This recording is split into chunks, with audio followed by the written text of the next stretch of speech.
So if you look at these two spinners and the Y equals yes for homework and the N equals no for homework, which spinner would you choose and why? So think about, would you choose spinner number 1 or spinner number 2? And I guess it depends on how you feel about homework. Today we're going to look at the key idea, probability. The probability of an event is a number that measures the likelihood that an event will occur. Probabilities are between 0 and 1, including both the numbers 0 and 1. The diagram relates likelihoods above the diagram and probabilities below the diagram. So these words on top are what we consider our likelihood. Okay? Impossible, unlikely, equally likely to happen or not happen, likely and certain. And then on the bottom, it shows you the actual probability in numbers that correlates to that word. So if something is equally likely to happen or not happen, we say the probability is 1/2.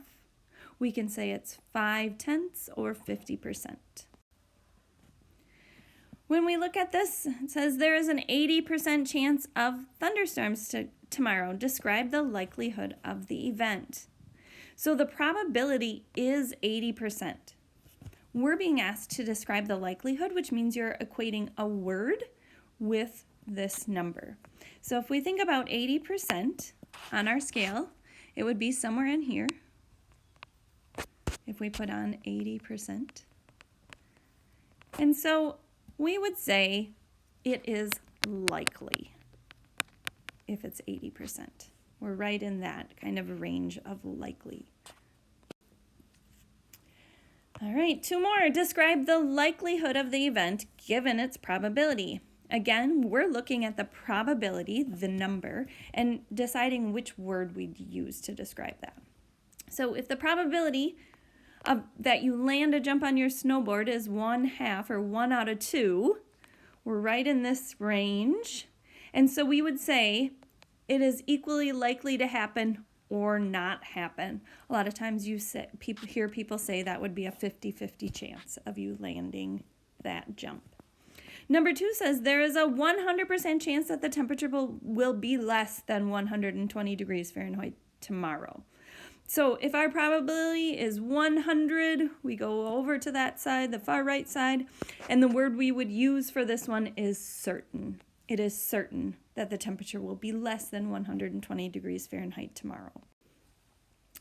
This is the forecast actually for this week in Mendota Heights, looking at the precipitation over on the far right-hand side.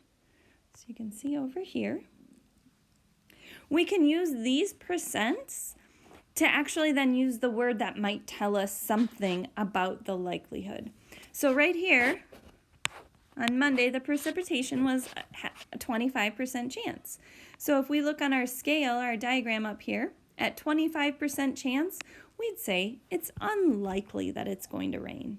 It might, but it's unlikely. Down here on Tuesday, it says the precipitation chance is 60%. So now we're looking at, this is moving into probably about here on our scale. You might say it's equally likely to happen or not happen. It's right in that range, or you might say it's likely. It's a little more than half chance that it will rain. All right, the other idea that you need to know for this lesson is how you find the probability of an event, where you're actually writing it as a number. So when all possible outcomes are equally likely, the probability of an event is the ratio of the number of favorable outcomes to the number of possible outcomes. The probability of an event is written as capital P, and then whatever the event is in that parentheses. This is why we were looking at in lesson 10.1, number of possible outcomes and favorable outcomes. So now we can write our probability. It says you roll the number cube. We're going to assume this is a typical number cube with 6 sides and 6 numbers, the numbers 1 through 6. What is the probability of rolling an odd number? So again, if we have a typical number cube, we know that we would have 6 sides, the numbers 1 through 6 on each side. So when we write the probability of this, we say probability of odd number. That's my event.